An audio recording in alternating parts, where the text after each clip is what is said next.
We're used to seeing how technology makes film and TV more stylized and sleek, but here at South Park Studios, they're using their high-tech computer systems to achieve a more simplistic look. Let's head on down to South Park. This is South Park Studios, the fancy home of some very crude little kids. South Park has run for almost 200 episodes, collected 3 Emmys, and offended millions with its kids who say the darndest things. I'm afraid we're gonna have to let you go, as our friend. You're just too... lame. Lame, yes. We were like, wanted to make a little thing where kids are actually talking the way they do. That's Trey Parker. He and Matt Stone are the co-creators of South Park, and they write, direct, and do most of the voices. This all just started as one little 3-minute film in college that Matt and I did.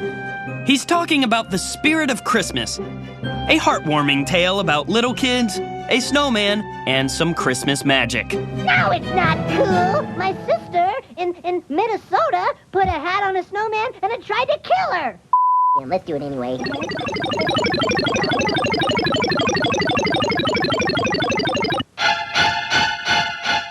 When we first started doing the cartoons in college, we're like, look, we'll just do this construction band, and it just looks like total crap, but that was part of the joke. Right. That it's just crappy, and that can be funny.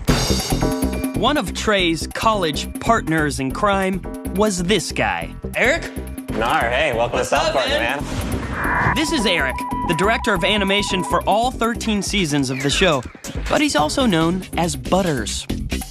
Is it true I've heard that you were the inspiration for Butters? Yeah. Hey, fellas, I'm glad you called me. Trey, like, whenever he writes, he recalls on, things that are in his life. And he's picking on me by basing Butters on me. But I thought we were really getting along great. Yes, well, we weren't. And I asked Eric if he ever talked like that or if that was based on it. Yeah, and he said, no, I never talk like that. From student film to Emmy-winning TV hit, the core creative team hasn't changed, and neither has the look at first real and now simulated construction paper cutouts. Oh my God! Frosty killed Kitty! It really helps that they're construction paper, because if you did a comedy show and you had a real little kid get hit by a bus and die, it probably wouldn't be that funny. Right. But the fact that you've just got this little piece of paper that goes dit, dit, dit, whoop, like this, Right. it's like you can laugh at it. You know what I mean? Another reason they initially picked paper cutouts over hand-drawn animation? That whole drawing thing. Neither of us could draw. Like, Trey could hardly draw, and I wasn't really a good artist either, too. So. That's hilarious. 2 aspiring animators who couldn't draw. Exactly. Oh, yep. my God. And of course, that's why the characters are so simplistic. Animating with construction cutouts is also a little less time-intensive than drawing each frame by hand. With these characters, they're almost like puppets. So you're cutting them out of construction paper, and once they're cut out and you have like a cartman, then you have a cartman and that's it. You don't have to keep drawing them every single frame. You can just move them. When execs saw the short, they jumped to order a pilot. And that first official South Park episode was done entirely with these little guys. This is all from the pilot. This is like the original South Park construction character. That was the hardest thing, was organizing the pilot, because it really got messy in there. Making these bagged up paper bodies move and mouth off wasn't easy. There was a camera up above us that was like up high, Right. shooting down. And so we had to sit there, and when a character talked, we had to take a picture, and then you had to move the mouth and put the next mouth on, and then take a picture. Yeah. And then you didn't want to bump anything, because if you bumped everything, then you'd have to reshoot everything. You didn't even tape them down? And some of them we taped down, but it gave us like this natural jiggle. That South Park animated jiggle. And that came from just accidentally messing up when you're changing. Exactly, yeah. In fact, some of these mouths even have coffee on them. If you look at them really closely, there's like coffee on the mouths from Matt and Trey drinking coffee. So if I wanted to make Cartman here, right now he's talking. And he's farting fire. All right, and then here he's smiling. And each one of those He's got is a a little new cloud. picture. There's actually a science to animating these mouthy kids. First, all the dialogue is broken down into basic phonetic units, like F or ooh. These sounds are represented by standardized mouth shapes. Most animators use between 8 and 12 to convey all their characters' dialogue. We went through an animation magazine and drew every kind of mouth for every kind of vowel and consonant you could do. And now we have this shorthand speak. I sit there with Butters doing retakes, and I'm like, no, number 8 mouth, number 3 eyebrows. How many brows are there?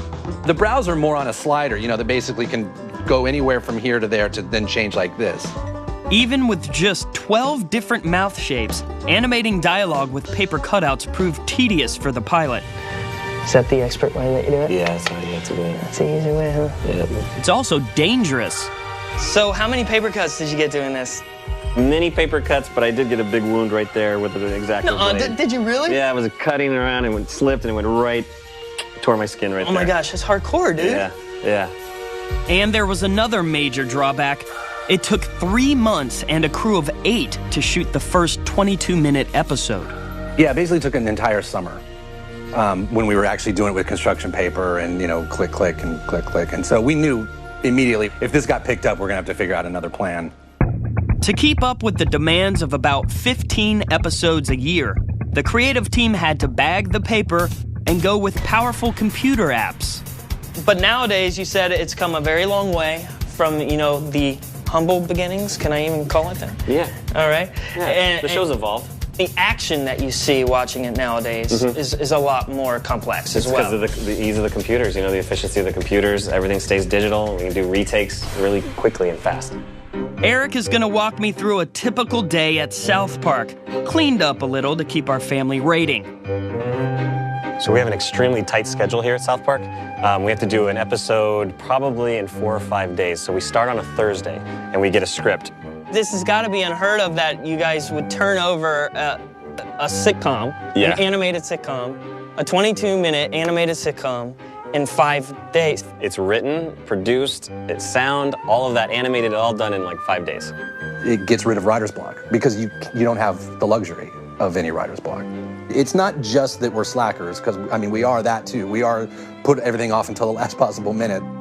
The quick turnaround time is the secret ingredient that enables South Park to be more topical than any other animated show, where the typical turnaround is a glacial 6 months. So how do they pull this off? So the first thing we do is record voices. And Matt and Trey, they come in here and they pretty much do all the male voices. So we start with voices. It begins and you guys animate to the voices. Is that typical in animation? That's typical, yeah. Everyone does that. Once the voice track is laid down, the artists in the storyboard room get to work. So this is our storyboard room. These guys design all the characters and they do all the storyboards. So you kind of have a visual representation of the written script. And so what this will do is we'll take this and we'll put this into an editing computer and we'll put the audio track that was recorded by Matt and Trey in the audio booth and it'll run simultaneously. So again, we get a visual representation of what the show is going to be. And then from there, we can start putting an animation into place. When we come back, it takes a lot of man hours and money to make something look this cheap.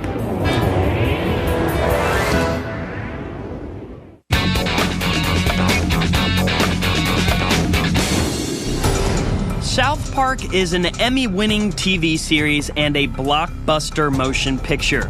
But it started out as a primitive student film. Frosty killed Kitty! One thing co-creator Trey Parker didn't want to change from the original pilot was the homemade charm of his crude paper cutout characters. We have the equipment to do really incredible stuff if we wanted. Right. But, you know, we're really proud that South Park has its own look and people can see a few frames of South Park and be like, that's South Park. He's not kidding about that equipment. This is our render farm. Wow, how many processors are in here? There's about 300, there's over 300. I'm gonna say 340. What are these processors doing? When the animators are sitting there animating, what they do is they send their shots off to get rendered. And it goes through here. Rendering is turning a computer animation file into a finished shot. The software used to create those files is pretty impressive too. It's called Maya. Lead animator Jack explains how it works. It amazes me that you're using such a powerful, high-tech program for what comes off as a very simplistic animation style. True, a lot of people are surprised when they hear we use Maya. One of the looks that Matt and Trey wanted was to maintain that look of the construction paper feel. With Maya, we actually scanned in the textures that they used when they did like The Spirit of Christmas and Frosty. And if you look at this up close, you can see that even though in wireframe it's just, you know, a simple shape, up close when it gets rendered out, it actually has the quality of the construction paper texture. You can see this texture, yeah. I also see that it looks like each character has like a drop shadow almost. Yeah, exactly. Maya simulates a 3D environment, right down to creating the tiny shadows a piece of construction paper would cast.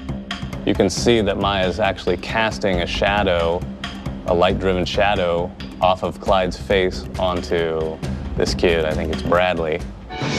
Maya also allows the animators to manipulate these drawings as if they were paper puppets. So the technical directors will assemble shots and put it all together, and then when it's delivered to an animator, it'll look a lot like this, but nothing in the shot will be moving. Maya gives the animator an overhead view that shows dozens of layers of characters and the individual elements of each one.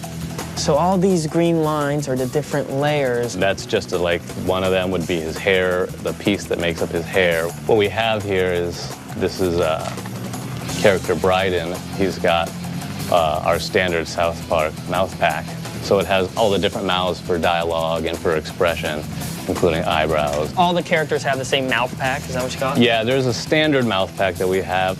I've seen how they used to make the characters talk, switching out tiny paper mouths to match up with the dialogue. I think this might be a little bit easier.